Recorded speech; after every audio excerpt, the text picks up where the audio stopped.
louvar a Deus por esta oportunidade de retornar a esta igreja após alguns longos meses, né? Mas eu sou grato a Deus. Confesso que eu frequentava muito mais essa igreja, pastor. Sua agenda está muito cheia, pastor. Eu não sei quem abandonou quem. Sua agenda está muito Nosso cheia. irmão aqui, para garantir a data de hoje, foram meses. Eu pensei comigo, que varão de fé. E como eu agendei com ele, eu fiquei preocupado. Você pegou Jesus voltar lá no céu, Jesus falou, lembra que você tinha uma agenda hoje, coisa, vai sentar todo mundo, você vai pregar aqui na glória. Tanto espaço para o cumprimento da agenda. Porém, Deus abençoou, estamos aqui, é sinal que o Senhor tem nos preservado. Aleluia! Vejo aqui o meu abraço, pastor William, nosso pastor, prazer conhecer, a liderança dos jovens, muito obrigado por me confiar a oportunidade mais uma vez. Amada igreja, o Senhor falou no meu coração e eu quero compartilhar a palavra ao coração dos irmãos, já que não me deram um tema específico, eu pedi a Deus uma direção e Ele me deu. Abra sua Bíblia, carta do apóstolo Paulo aos Romanos, no seu capítulo de número 12, é um texto bem conhecido da igreja. Porém, diante de algumas situações que nós temos visto, que está tentando embaraçar a vida da igreja em si, em geral, né? Não só igrejas locais, mas há um espírito maligno, como sempre ocorreu, e não é diferente para nós, estão querendo embaraçar a vida espiritual da igreja, e sobre essa verdade que eu quero compartilhar com os irmãos. Romanos capítulo 12, versículo 1 e versículo 2, nós vamos nos ater a este texto, ao que o texto revela. Diz assim: rogo-vos, pois, irmãos, pela compaixão de Deus, que apresenteis o vosso corpo em sacrifício vivo, santo e agradável a Deus, que é o vosso culto racional. E não vos conformeis com este mundo, mas transformai-vos pela renovação do vosso entendimento, para que experimenteis qual seja a boa, agradável e perfeita vontade de Deus. Amém. Amém. Amada igreja, estamos vivendo um tempo em que nós estamos nos deparando com alguns crentes que estão caindo na ideia de serem omissos. Omissos com o quê? Omissos concernente ao compromisso que deveriam ter com Cristo. Omissos do compromisso que deveriam ter com o reino. Como assim eu falo de omissão? É justamente aquela ideia de olhar para Jesus e dizer, Jesus cumpriu tudo e eu não preciso cumprir nada. E ela é prejudicial à nossa vida cristã encaminhada com Deus. Paulo não nos isenta nesse contexto de vida espiritual, dos desafios, das lutas. Por isso que o conselho para a igreja é: leia a Bíblia, ore, jejue, consagre, obedeça. Paulo é claro na carta aos Filipenses, capítulo 2, versículo 12, dizendo: efetuai a vossa salvação com temor e tremor. O efetuar ali é a ideia, você precisa continuar trabalhando para ser salvo. Jesus já conquistou a sua salvação, permeado no contexto do Novo Testamento, que nós fomos por Cristo inseridos debaixo da graça. Vamos entender o que é a graça. A graça para a nossa vida hoje aqui é como se fosse um grande guarda-chuva que cabe toda a igreja embaixo dela. Mas o que Jesus nos aconselha? Quer ser salvo? Continue debaixo desse guarda-chuva. Não saia nem por um momento. E o texto que nós lemos em Romanos 12 é essa mesma verdade aplicada pela palavra, por Paulo, pelos apóstolos e assim por diante. Paulo, quando ele escreve a carta aos Romanos, essa carta ela pode ser dividida em duas partes: a parte prática e a parte teórica. A parte teórica dessa carta está revelada no capítulo 1 ao capítulo de número 11, quando Paulo vai fazer menção do poder da graça. Capítulos de 1 ao 3, ele fala sobre o alcance da graça, ou seja, nós estávamos em trevas, mas a graça foi lá na escuridão e nos resgatou. No capítulo número 4 e 5, ele vai mostrar o poder da graça, ou seja, nós não éramos dignos, mas pela graça agora nós somos justificados diante de Deus, e por meio dessa justificação nós somos salvos. Quando lemos o capítulo 6 e capítulo 7, nós temos o efeito da graça. Qual é esse efeito? O efeito da graça é visto na nossa vida quando nós estamos nos esforçando para servir a Jesus em meio às guerras espirituais que temos enfrentado todo dia.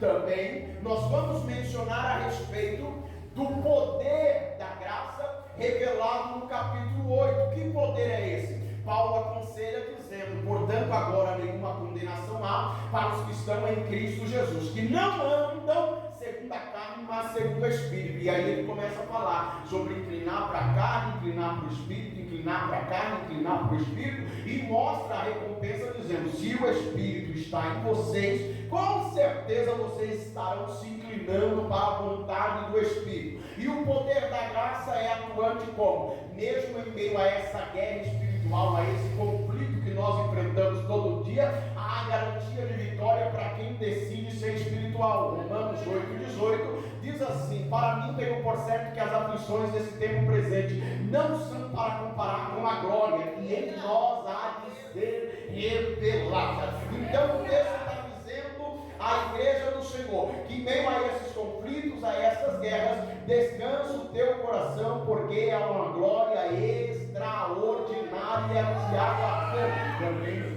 Nós temos a ajuda do Espírito. Essa ajuda só é dada para quem está debaixo do guarda-chuva da graça. Verso 26 de Romanos 8 diz: e da mesma maneira também o Espírito Santo ajuda nas nossas fraquezas, porque não sabemos o que havemos de pedir como convém, mas o mesmo Espírito intercede por nós com gemidos inexprimíveis. E aquele que examina os corações sabe qual é a intenção do coração, e é ele que, segundo Deus, intercede por nós. Só o poder da graça te dará a condição de continuar aguardando a promessa, de continuar firme, contemplando a promessa e sendo ajudado pelo Espírito, mas descansa que enquanto Jesus não vem, a igreja continua celebrando a vitória. Onde está isso? Aqui, Romanos 8,31. Que diremos, pois, a essas coisas, se Deus é por nós, quem será contra nós? Aquele que nem mesmo seu próprio filho poupou, antes o entregou por nós, como não nos daria com ele todas as coisas? Quem tentará acusação contra os escolhidos de Deus? É Deus quem nos justifica, ou quem nos condenará? Pois é Cristo quem morreu, ou antes quem ressuscitou dentre os mortos, o qual está à direita de Deus e também intercede por nós. Quem nos separará do amor de Cristo? A tribulação, ou a angústia, ou a perseguição, ou a fome, ou a nudez, ou perigo, a espada? Como está escrito: por amor de ti somos reputados entregues à morte todo dia, fomos reputados como ovelhas para o matadouro. Mas em todas essas coisas somos mais do que vencedores por aquele que nos amou. Porque estou certo que nem a morte, nem a vida, nem os anjos, nem principado, nem potestade, nem presente, nem porvir, nem altura e nem profundidade, nem alguma outra criatura nos poderá separar do amor de Deus que está em Cristo Jesus, o nosso Senhor. Então a base que a igreja tem a garantia de vitória por intermédio de Cristo pelo poder da graça está revelado no texto. Enquanto a igreja continua debaixo da graça, ela não vai abrir mão da promessa, ela vai continuar resistindo para viver a promessa. E enquanto ela resiste, ela vai continuar louvando e exaltando, reconhecendo, dizendo: eu não posso, mas ele pode, eu não tenho, mas ele tem, eu não consigo, mas Jesus consegue, eu não consigo dar mais um passo, mas se Jesus estiver comigo, irmão, sai da frente, porque eu vou correr. É esta certeza que nós precisamos ter. Paulo continua do capítulo 9 ao capítulo número 11. Ele vai falar sobre a misericórdia pela graça. É só por meio da graça que temos a possibilidade misericórdia. A misericórdia de Deus é tão extraordinária que é maior do que a ira. Éramos para sermos lançados no inferno todas as vezes que pecamos. Mas quando a gente peca, reconhece, pede perdão, a misericórdia nos abraça. É o diabo do lado de cá com uma lista na mão e um decreto de morte. Mas quando o crente dobra o joelho, ele tem que amassar. Tem que olhar para mim, olhar para você também. De novo, tem que amassar esse decreto e jogar fora, porque a misericórdia do Senhor o alcança. Mas o conselho bíblico é: não abuse da paciência de Deus. Verdade. Como tem muita gente abusando da paciência de Deus. A grande diferença entre lei e graça é essa: que na lei, você lembra? Na lei, pecava, era apedrejado. Eu lembro de Números capítulo 15, nos últimos versículos, quando diz o texto que um homem, no sábado, saiu para pegar lenha e foi pego pegando lenha no sábado. Não podia fazer obra nenhuma, trabalho nenhum, não podia sequer esquentar água no fogão, não podia. Sábado era de descanso, de adoração ao Senhor, mas o homem foi pego pegando lenha. Aí alguém olha e diz: meu Deus, mas que problema tem? Ele quebrou o princípio da ordem de Deus. Pegaram o homem, levaram diante do povo de Israel, e o povo de Israel o apedrejou. Aí você olha no Antigo Testamento, e quando você lê todas as vezes no ano, quando você retoma a leitura da Bíblia anual, você olha no Antigo Testamento e diz: meu Deus, quem vai ser salvo? Aí Jesus. Aí você olha e diz: graças a Deus que eu estou na graça, não estou na dispensação da lei. Porque na lei pecou, morre. E na graça, o problema da graça é que vai somando. O problema da graça é que chega uma hora que Deus vai puxar o extrato. Santo és tu, Deus, aleluia. Oh, meu Deus do céu. E é por isso que as pessoas vão brincando. Certa feita eu fui questionado em uma palestra por alguém, líder de jovens, na frente de todo o departamento, e me questionou dizendo: vamos, você não acha que os pastores deveriam ser mais de boa, mais tranquilos? Aí eu perguntei: por quê? Não, você tem que entender, os pastores têm que parar de pegar no pé dos jovens, não pode ficar cobrando, não pode ficar dizendo: crente anda assim, crente se comporta assim, crente se veste assim, crente fala assim, crente entra na rede social, tem que viver assim. Eles deveriam deixar os jovens de boa. Afinal de contas, nós estamos na graça. A gente não está na lei. Na lei a gente entende que tinha cobrança. Na lei, quebrado o princípio, era morto. Mas olha que palavra linda, Vanso: graça. Aí eu perguntei: então quer dizer que, na sua opinião, na graça é mais de boa? Aí eu me ilustrei da seguinte forma: entenda comigo. Na lei, o povo de Israel se conduzia em uma estrada. Nessa estrada tinha faixa contínua e pontilhada. Nessa estrada tinha placa com velocidade. Nessa estrada tinha placas com direções, placas proibido virar à esquerda, proibido virar à direita. Quando nós fomos para a graça, o trânsito e a legislação é a mesma.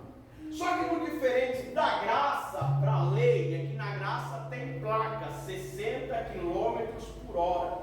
Só que o povo no Antigo Testamento via a placa e dizia: é placa, passava a 120. Afinal de contas, a placa está dizendo 60, mas a placa não me proíbe de passar a 120. Aí ela diz: tá bom, estou entendendo. E o que isso tem a ver com a graça? Na graça, a mesma placa de 60 está, só que porém atrás da placa tem um radar. Eita glória, aleluia. Glória a ti, Jesus. Na graça, a qualquer momento Jesus volta. Na graça, a qualquer momento a trombeta toca. Se você tiver a 61 por hora, é pego no radar e fica.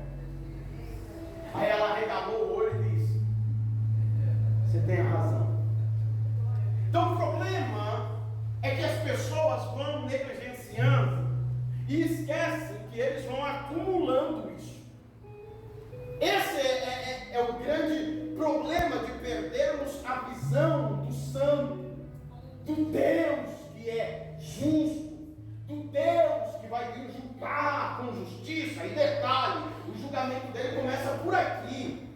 É aqui que vai começar. Não é lá no mundo, não. Vai começar aqui. E muitas pessoas, infelizmente, têm banalizado a graça. Mas nós que estamos aqui, sendo instruídos pela palavra, nós temos a oportunidade de louvar o nome do Senhor, como Paulo louvou para encerrar a parte teórica da carta, dizendo assim: ó profundidade das riquezas, tanto da sabedoria como da ciência de Deus, quão insondáveis são os seus juízos e quão inexcusáveis os seus caminhos, porque quem compreendeu o intento do Senhor, ou quem foi o seu conselheiro, ou quem lhe deu primeiro a ele para que lhe seja recompensado, porque dele, por ele, para ele são todas as coisas, glória pois a ele eternamente. Amém. Após o apóstolo Paulo falar sobre a graça na parte teórica, ele vai apresentar a graça agora na parte prática, porque não adianta aprender sobre graça e viver de qualquer maneira debaixo dela. Tá bom, eu estou debaixo da graça, e agora como eu devo me comportar? Afinal de contas, tudo que Jesus realizou para mim, ou ao nosso favor, requer de mim responsabilidade e compromisso. Por isso que vida cristã é levado a sério. A vida cristã não é brincadeira. Por quê? Porque nós temos um posicionamento a zelar, e no nosso posicionamento não somos nós que somos elogiados, não somos nós que somos aplaudidos, não. O comportamento da igreja, ele é para o apontamento da glória de Deus. A gente não comporta como crente para ganhar aplausos, status ou seguidores, não. Nós nos comportamos como crentes para que o mundo veja Jesus em nós e reconheça: se Jesus fez na vida dela, na vida dele, pode fazer na minha vida também. Então, por isso que a vida na igreja, na vista de alguns, é muito complexa. Ai, pede muita coisa, é muito rígido, não pode isso, não pode aquilo, eu tenho que praticamente pisar em ovos para ser crente. Ai meu Deus, eu pisei fora da faixa. É justamente isso. Precisamos ter esse senso de salvação. Para quê? Para que quando a gente pise fora da faixa, a gente tenha a condição de dar seta o mais rápido possível e voltar para o lugar. Porque a qualquer momento a trombeta toca. A qualquer momento Jesus vem. E o que será de nós se a trombeta tocar? Eu quero estar com Cristo. Então, com base nisso, o apóstolo Paulo abre o assunto do comportamento da igreja, justamente citando Romanos 12, 1 e 2. Por que ele não falou de adoração? Por que ele não falou de louvor? Por que ele não falou de vida no ambiente social? Não. Paulo está mostrando que o primeiro perigo que nos ronda é justamente o perigo do mundo.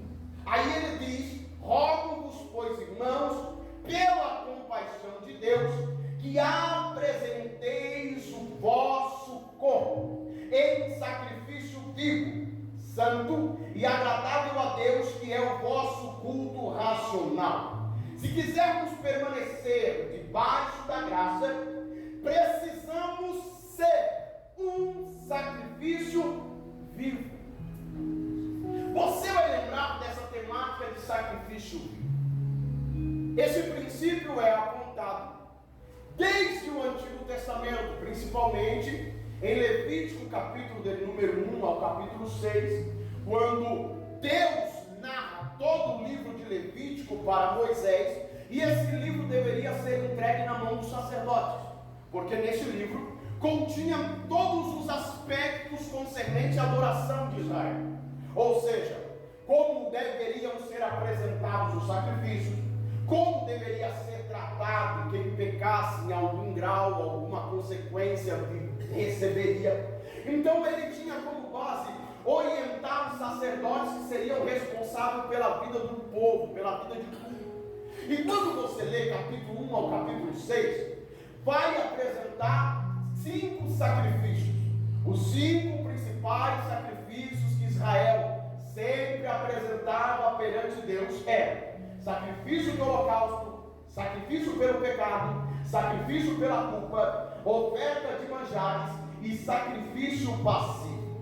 Então todo judeu, quando o Senhor os tirou do deserto, do Egito, e levou para o deserto, a ordem de Deus era para Moisés: consagre todo israelita para mim. Todo povo deve ser consagrado a mim, é minha propriedade, é a nação que eu escolhi para ser o instrumento que eu vou usar. Então, para que eu use esse povo, eles precisam ser consagrados. E como era essa consagração? Cada indivíduo tinha que apresentar uma oferta ao Senhor de acordo com as suas condições financeiras. Poderia apresentar um novilho, poderia apresentar um cordeiro. Porém, essa oferta de holocausto, quando apresentada no tabernáculo, o animal deveria ser imolado no meio, o sangue derramado em uma bacia, e o animal deveria ser queimado no altar por inteiro. Colocavam o animal em cima do altar e deixava queimar até virar cinzas. Esta era a oferta de holocausto, que simbolizava o quê? Que simbolizava a consagração do ofertante. Era dizendo assim: Senhor, eu não estou entregando a minha vida em tuas mãos 30%. Eu não estou entregando a minha vida em tuas mãos 50%. Não. Esta oferta eu estou declarando perante o Senhor. Estou me entregando ao Senhor 100%.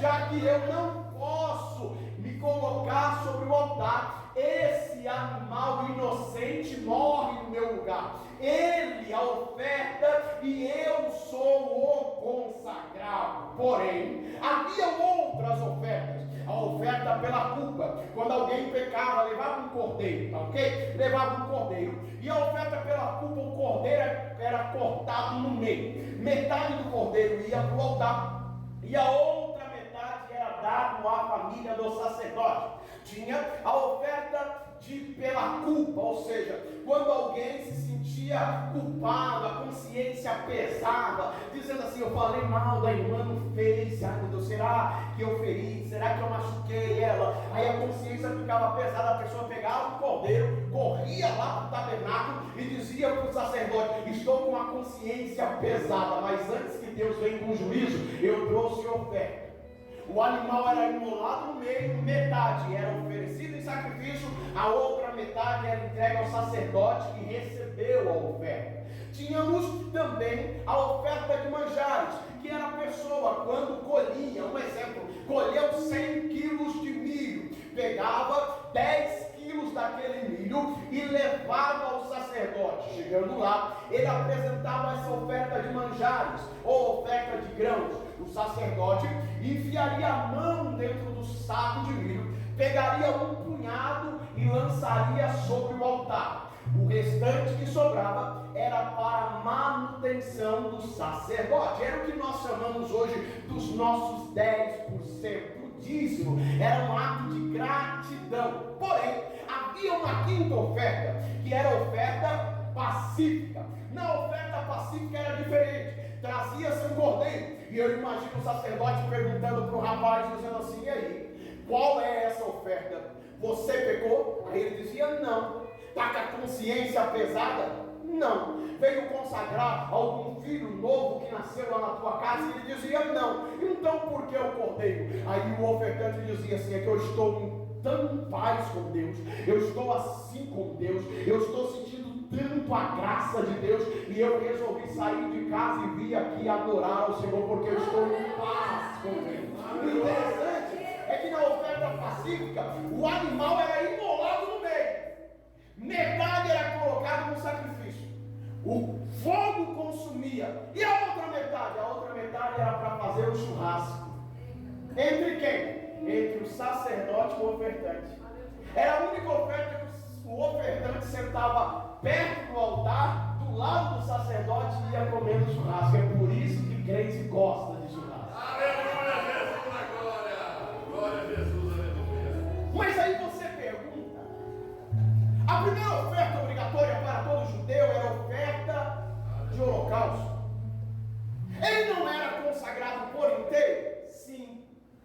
mas a gente peca na trajetória. É consagrado, mas peca. É consagrado, mas tropeça. É consagrado, mas falha. Mas o Senhor está dizendo, é consagrado, mas antes que o diabo chegue e puxe o teu pé para o inferno, corre para a minha presença e pede liberdade.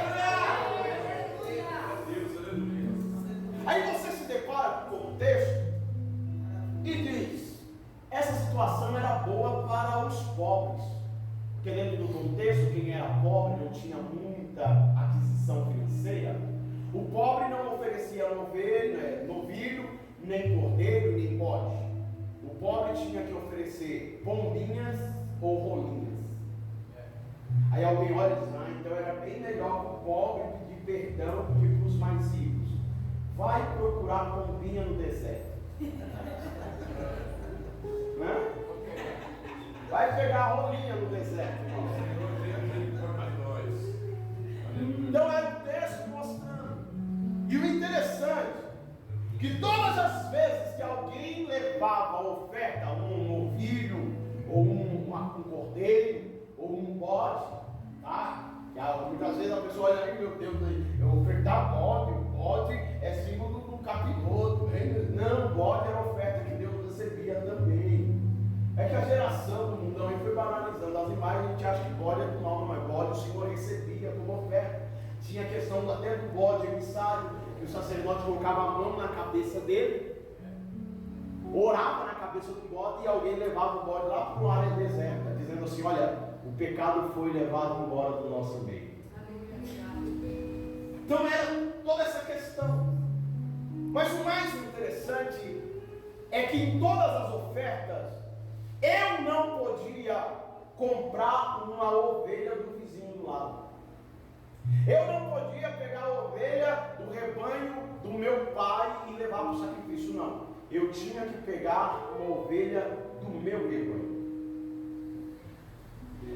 E ainda mais se fosse uma ovelha de estimação. Sabe aquela ovelhinha que o dono olhava e dizia assim, eu vou te chamar de Bé.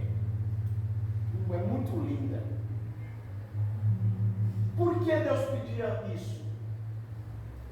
Para na hora de entregar a oferta, a pessoa dizer, coitado do bichinho. Era para mim morrer. Mas a ovelha que eu aprendi a amar, eu tenho que entregar. Era Deus mostrando que o pecado não compensa. O pecado dói. O pecado gera perda. Porque tinha que pegar no próprio rebanho. É por isso que lá na frente, quando Jesus entra no templo, Jesus derruba a mesa e expulsa os animais. Porque lá no templo, no Evangelho de João, eles burlavam isso. Pecavam, iam às escondidas, chegava para o vendedor e dizia, eu quero um cordeirinho aí, vende para mim, vende aí. Quanto que é? 200 conto. Toma aqui, deixa ninguém ver. E ia para o sacerdote com uma cara lavada. Oh, sacerdote, eu pequei. O propósito era, tinha que trazer a ovelha desde casa, no braço. Não podia deixar o bichinho tropeçar e nem machucar, porque senão era perigoso ser rejeitado. Agora aplica-se o que Paulo fala. Já parou para imaginar o que seria de nós se estivéssemos vivendo essa mesma dimensão hoje? Quantas ovelhinhas a gente teria que trazer, irmão? Irmão, eu acho que eu ia trazer as 5. Mas como diz Hebreus capítulo de número 10, olha o que Jesus fez por ti. Versículo de número 1 em diante. Porque tendo a lei a sombra dos bens futuros, e não a imagem exata das coisas, nunca pelos mesmos sacrifícios que continuamente se oferecem a cada ano, pode aperfeiçoar os que a ele se chegam. De outra maneira teriam deixado de se oferecer, porque purificados uma vez, os ministrantes nunca mais teriam consciência do pecado. Nesses sacrifícios, porém, cada ano se faz comemoração dos pecados, porque é impossível que o sangue de touros ou de bodes tire pecados, pelo que entrando no mundo diz: sacrifício e oferta não quisestes, mas corpo me preparastes. Holocaustos e oblações pelo pecado não te agradam. Então disse: eis que venho. No princípio do livro está escrito de mim, para fazer, ó Deus, a tua vontade. Como acima diz: sacrifício e oferta e holocaustos e oblação pelo pecado não quisestes, nem te agradam os que se oferecem segundo a lei. Então disse: eis que venho para fazer, ó Deus, a tua vontade. Tira o primeiro para estabelecer o segundo. Assim todo sacerdote aparece cada dia ministrando e oferecendo muitas vezes os mesmos sacrifícios, que nunca podem tirar pecados. Mas este sacrifício efetuado por Cristo, havendo oferecido um único sacrifício pelos pecados, está assentado para sempre à destra de Deus. Jesus é o sacrifício perfeito. Então, quando alguém aceita a Jesus, ele é consagrado a Deus. Com base em quê? Com base no Filho sentado à destra de Deus Pai. Quando o Pai olha, imagina um secretário, chega um anjo com uma lista de pessoas que aceitaram a Jesus durante um dia. Vamos lá. No final de cada culto, um anjo leva uma lista de cada igreja, de pessoas que aceitaram, e aquela lista ilustrando é apresentada perante o Pai. Aí o Pai olhou lá em 2000, num dia de novembro, ele olhou e disse assim: Jardim Violeta 1, Wanderson de Souza Quirino está retornando para a igreja. O pai olhou para o filho e o filho olhou para o pai, dizendo: Pai, olha as marcas aqui, ele está consagrado, eu paguei o preço, oh, glória a Deus. E mesmo em meio aos erros, todas as vezes que o nosso nome consta diante de Deus para juízo, o filho está à destra do Pai, levanta a mão e diz: Pai, perdoa, porque eu paguei o preço na cruz por ele. Eu sou o sacrifício perfeito. É com base nisto que Paulo diz: rogo-vos, pois, irmãos, pela compaixão de Deus. Santo é o Senhor. Você só está onde está porque Deus teve compaixão. Lembra do preço pago na cruz. Lembra do plano de salvação. A graça está disponível, mas para que você permaneça, é necessário entender o quanto Deus fez por ti. E o que Deus requer? Que você apresente o vosso corpo em sacrifício vivo, santo e agradável a Deus. Então o texto está mostrando que eu preciso ter responsabilidade. O que Deus está dizendo aqui? Jesus cumpriu tudo ao meu favor. Mas a vida espiritual não é de graça. Ou não foi de graça. É por isso que a igreja precisa ter um ímpeto de viver. E o que Deus requer de mim? Deus requer que eu seja um sacrifício completo. Deus requer que nós nos entreguemos a Ele por completo.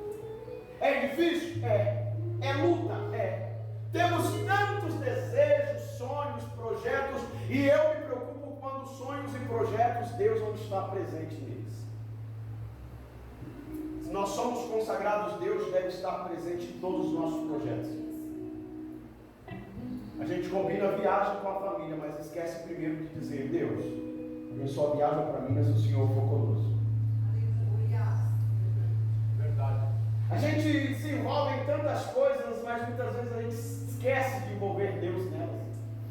E o que Paulo está dizendo é que a nossa entrega a Deus seja por completo, como sacrifício vivo. Ou seja, você não será imolado, você não será morto, porque alguém já pagou o preço, mas seja um sacrifício vivo. E esse sacrifício precisa ser santo, limpando-se das sujeiras e mazelas do mundo. O mesmo aspecto que o cordeiro, o animal, deveria estar santo, sem sujeira, sem ferida, sem impureza. Santo e agradável a Deus. O agradável a Deus é a ideia de obedecer ao Senhor, ou se esforçar para obedecer e dizer: eu quero viver da forma que Deus se agrada. Alguém aponta o dedo e diz: por que você não fala palavrão? Porque eu vivo de forma que Deus agrada. Por que você não se comporta como muito crente Nutella se comporta por aí? Afinal de contas, ser crente não é tudo isso. Não, eu vivo essa vida porque é um estilo que eu escolhi. Por que você escolheu andar assim, como crente quadrado? Não, eu escolhi andar assim porque eu quero que a minha vida agrade a Deus. E Paulo diz que é o vosso culto racional. Eu sei por que estou servindo a Deus.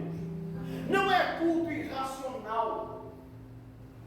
Servir a Deus e adorá-lo não é uma obrigação, não é uma imposição. Não é porque o pai pega no pé, a mãe pega no pé, o pastor pega no pé, o líder pega no pé. Não, que quem tem consciência de que é salvo sabe que a vida dele é um culto ao Senhor. Está na igreja é culto, está em casa é culto, está no trabalho é culto, está na internet é culto, está em qualquer ambiente. Não me impossibilita de adorar, porque a minha vida é um sacrifício vivo. E aonde quer que eu coloque a planta do meu pé, não haverá impossibilidade do agir de Deus, porque a minha vida é uma vida de culto racional. Mas eu só entendo isso quando eu me entrego por completo, quando eu me entrego ao Senhor sem reservas. Esses dias alguém até me indagou, dizendo que não, você sabe como jovem é. Jovem precisa de espaço, jovem precisa curtir algumas coisas. A gente entende que precisa estar na igreja, mas o jovem não pode ser bitolado só dentro da igreja. O jovem tem vontade de conhecer pessoas, mas aonde vai conhecer pessoas? No barzinho? Não, mas eu sento lá com os amigos, mas eu só tomo refrigerante. A Bíblia diz para fugir da aparência do mal. Se eu ver um jovem nosso, crente, da igreja, no barzinho, você acha que eu vou pensar que ele está tomando um refrigerante? Vai tomar refrigerante em casa. Mas aí os nossos jovens querem espaço. Cuidado com o espaço. Porque o caminho que conduz à perdição é bem espaçoso. É tão bom andar em rodovia com 5 faixas. Eita, vai que boa. Aí eu lembro da época do videogame. Livre. Agora quando anda em faixa dupla, a atenção é redobrada. Porque um erro eu posso bater de frente com outro carro. É isso que Jesus está dizendo. Quer ficar no caminho espaçoso? De boa, vai, livre. Mas permanece no caminho estreito. Porque no caminho estreito pelo menos você tem atenção. No caminho estreito você se cuida. No caminho estreito você fica ligado em todos os automóveis que vêm na contramão. Essa é a verdade que Paulo está ensinando a igreja. Há um contexto querendo remover vocês debaixo da graça.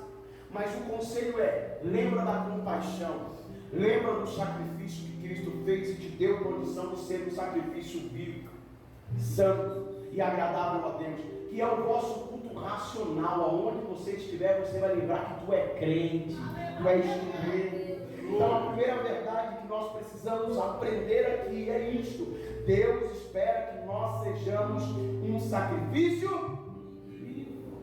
Saia daqui diferente. Segundo, verso 2, vai declarar: e não vos conformeis com este mundo, mas transformai-vos pela renovação do vosso entendimento, para que experimenteis qual seja boa, agradável e perfeita vontade de Deus. Aí Paulo vai revelar o que é que quer nos atrair. Ele está dizendo: por isso que estou aconselhando, andem desta maneira, vivendo uma vida de culto racional, de compromisso, de envolvimento com Deus, para que vocês não sejam conformados com o mundo, ao ponto do mundo remover vocês da posição que Deus os colocou. O mundo vai fazer de tudo para atrair a vossa atenção. O mundo vai fazer de tudo para tentar conquistar o vosso coração. Quando a Bíblia diz em Efésios 4, versículo 20 ao 24, o texto declara assim: mas vós não aprendestes assim a Cristo, se é que tendes ouvido e neles fostes ensinados como esta verdade em Jesus, que quanto ao trato passado vos despojei do velho homem que se corrompe pela concupiscência do engano, e vos renoveis no espírito do vosso sentido, e vos revistais do novo homem que segundo Deus é criado em verdadeira justiça e santidade. A primeira carta de Pedro à igreja, ele vai alertá-la do mesmo perigo que ronda todas as igrejas. No capítulo 1, versículo 13, ele diz: portanto, cingidos os lombos do vosso entendimento, sede sóbrio e esperais inteiramente na graça que vos ofereceu na revelação de Jesus Cristo, como filhos obedientes, não vos conformando com as concupiscências que antes havia em vossa ignorância, mas como é santo aquele que vos chamou, sede também vós santos em toda a vossa maneira de viver, porquanto está escrito: sede santos, porque eu, o Senhor, sou santo. João também, aproveitando o ensejo da direção do Espírito, ele aconselha a igreja em 1 de João capítulo 2, versículo 15 em diante, dizendo: não ameis o mundo e nem o que no mundo há, porque aquele que ama o mundo, o amor do Pai não está nele, porque tudo que há no mundo, a concupiscência da carne, a concupiscência dos olhos, a soberba da vida, não é do Pai, mas do mundo, e o mundo passa e a sua concupiscência, mas aquele que faz a vontade de Deus permanece para sempre. Se estamos debaixo da graça, o segredo é: nós precisamos oferecer a Deus um culto vivo, um culto racional, e viver essa bênção. Enquanto o mundo tenta nos puxar para baixo, descansa o teu coração, que o Espírito sempre te puxará para cima. Enquanto o mundo persegue, o Espírito Santo guardará o teu coração. Enquanto o mundo tenta te convidar e atrair a sua atenção, o Espírito Santo estará presente em você, mostrando o quanto vale a pena servir a Deus. Por quê? Porque as paixões deste mundo passam, os desejos deste mundo passam, as propostas deste mundo passam, mas a bênção da vida eterna continua, irmão. Não abra mão. Por isso o contexto, Paulo ensina que eu não posso me conformar com o mundo. Como eu me alegrei com o testemunho desse rapaz. Foi lá com talvez várias incertezas e voltou com uma resposta de uma certeza. Isso alegrou o meu coração. Agora, se eu estivesse em casa como desigrejado no culto da internet, eu não seria edificado essa noite. A salvação está em Cristo. Mas não deixe o mundo te corromper. Quem está entendendo o que Deus está falando, diga amém. Amém. Quem aceita, tem que perguntar assim, ó. Quem aceita o que Deus está falando, diga amém. Amém. Aceita, irmão, o que Deus vai falar? Aceita. Precisamos valorizar, olha o que Cristo fez. Aí você olha para o texto e fala: nossa, como Deus requer de mim. cristã é tão corrida, a vida cristã é tão difícil. Aí diz o texto que eu não posso me conformar com o mundo, mas o mundo é tão atrativo. O mundo tem tantas coisas legais. O que vai me dar resistência para não me conformar com o mundo? Aí vem a terceira lição. Eu preciso ser transformado de dentro para fora. Aleluia. Eu só vou viver o Evangelho verdadeiro quando eu tiver um encontro com Cristo. Porque tem pessoas que já estão há 30 anos, 20 anos na igreja e não tiveram um encontro real com Cristo. Pessoas tendo práticas completamente contrárias à Bíblia dentro da igreja. Mas como assim dentro da igreja? Tantos anos frequentando a igreja. Como não tem consciência? É porque se acostumaram no ambiente, não tiveram encontro com Cristo. O segredo da vitória é o que Jesus age em nós de dentro para fora. Por isso que o texto vai dizer, mas, condição, transformai-vos pela renovação do vosso entendimento. A palavra no original aqui é sofrer uma metamorfose. É uma transformação de dentro para fora. É a metanoia. Não é andar como crente, falar como crente, cantar como crente, pregar como crente. É viver como crente. Essa transformação é no oculto. Ninguém está vendo, mas o processo está sendo gerado. E você vai lembrar que o inseto, a lagarta, é a única que vai viver essa metamorfose. Você vê a lagarta feia, nojenta, mas passa alguns dias, talvez, daqui a pouco tu está olhando a borboleta lá na árvore, dizendo, que borboleta mais linda. Aí a borboleta, se pudesse olhar para você, semana passada você queria me pisar, porque era lagarta rastejando. Agora que estou voando, tu está aí, né, me elogiando. Mas é a lagarta, passa por essa metamorfose, ninguém vê, mas Deus está transformando. E o interessante é que fizeram a experiência de pegar um casulo de uma lagarta e acelerar o processo. Ou seja, um dia antes dela sair do casulo, foram lá e abriram e tiraram a borboleta já formada. Só que porém faltava um dia para abrir. E aí a borboleta fica meio que bamba porque uma das asas não estava completa. Um dia só, irmão, mas estava quase pronto. Não, descansa que o processo de transformação é com Deus. Ele sabe.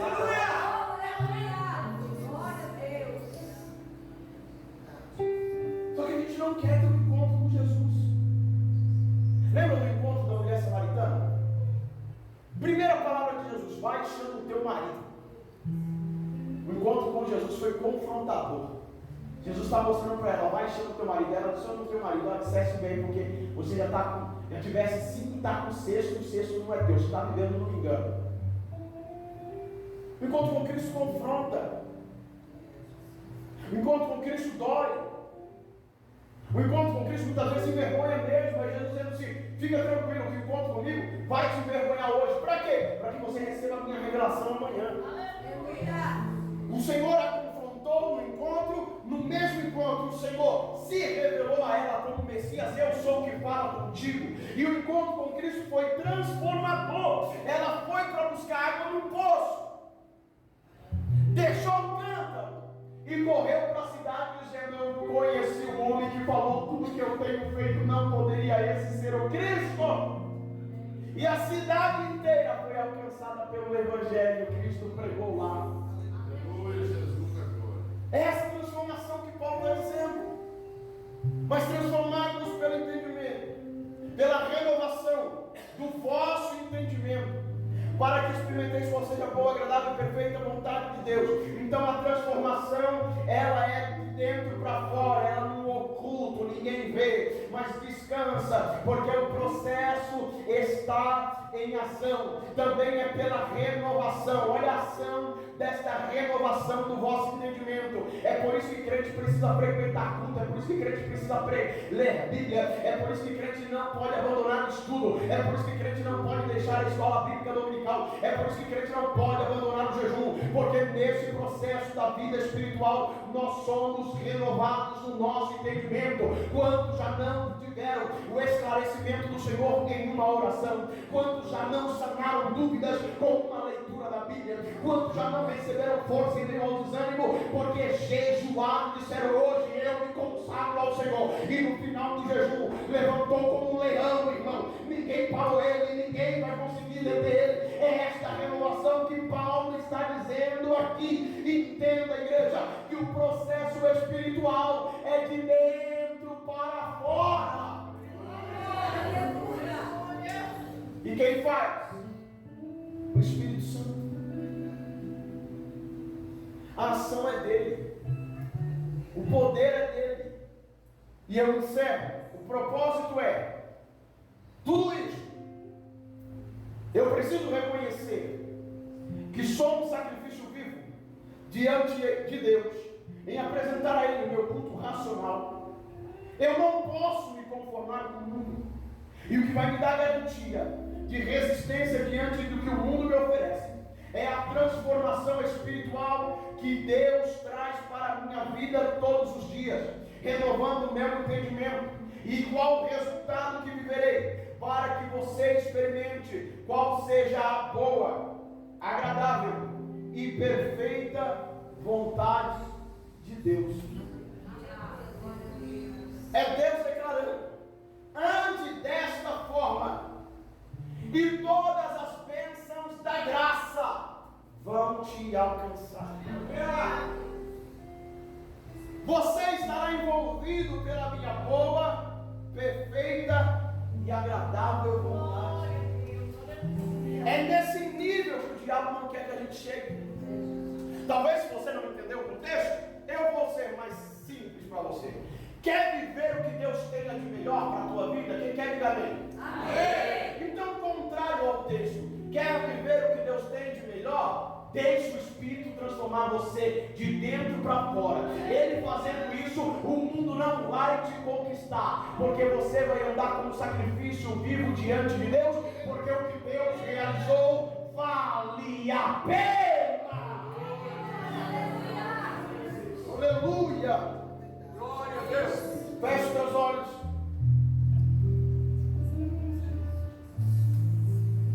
E eu vou te dar 1 minuto para você orar. Ore concernente que Deus falou no teu coração. Oh Deus amado,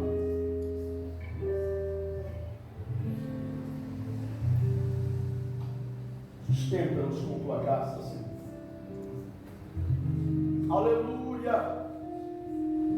Glória a Deus. Ore nesse momento.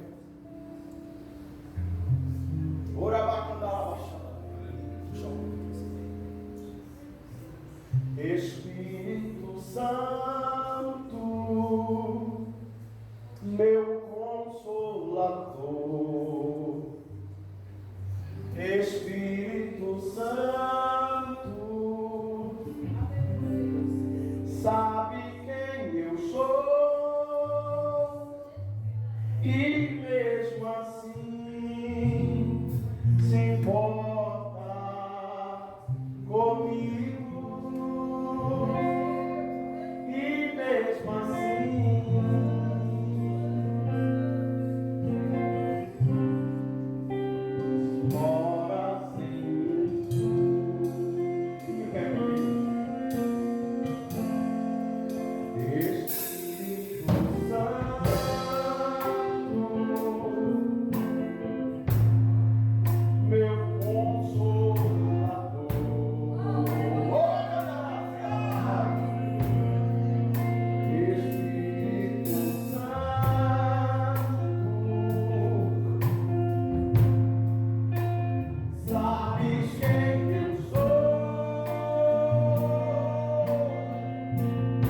consolo, renovo, Espírito Santo de Deus, passa comigo, mora comigo, com Jesus e Deus